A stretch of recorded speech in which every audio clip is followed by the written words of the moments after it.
రాష్ట్ర గృహ నిర్మాణ సమాచార పౌర సంబంధాల శాఖ మంత్రి కొలుసు పార్థసారథి జన్మదినోత్సవ వేడుకలు నూజివీడులో శుక్రవారం ఘనంగా జరిగాయి. నూజివీడు పార్టీ కార్యాలయంలో శుక్రవారం ఏర్పాటు చేసిన కార్యక్రమంలో నియోజకవర్గ అభిమానులు, ప్రజా ప్రతినిధులు, ప్రజలు, పార్టీ కార్యకర్తలు పెద్ద ఎత్తున హాజరై మంత్రికి జన్మదిన శుభాకాంక్షలు తెలిపారు. ఉమ్మడి పశ్చిమ గోదావరి జిల్లా పరిషత్ చైర్పర్సన్ గంటా పద్మశ్రీ, దెందులూరు శాసనసభ్యులు చింతమనేని ప్రభాకర్, మాజీ ఎమ్మెల్యే గంటా మురళీ రామకృష్ణ, వివిధ శాఖల ఉద్యోగులు, పార్టీ కార్యకర్తలు పుష్పగుచ్చాలు అందించి జన్మదిన శుభాకాంక్షలు తెలియజేశారు. అంతకుముందు వేద పండితులు మంత్రికి వేద మంత్రాలతో వేద ఆశీర్వచనం చేశారు.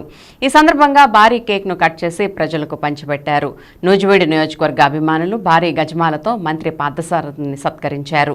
ఈ సందర్భంగా తనకు శుభాకాంక్షలు తెలిపిన ప్రతి ఒక్కరికి మంత్రి కొలుసు పార్థసారథి కృతజ్ఞతలు తెలియజేశారు.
నాయకత్వం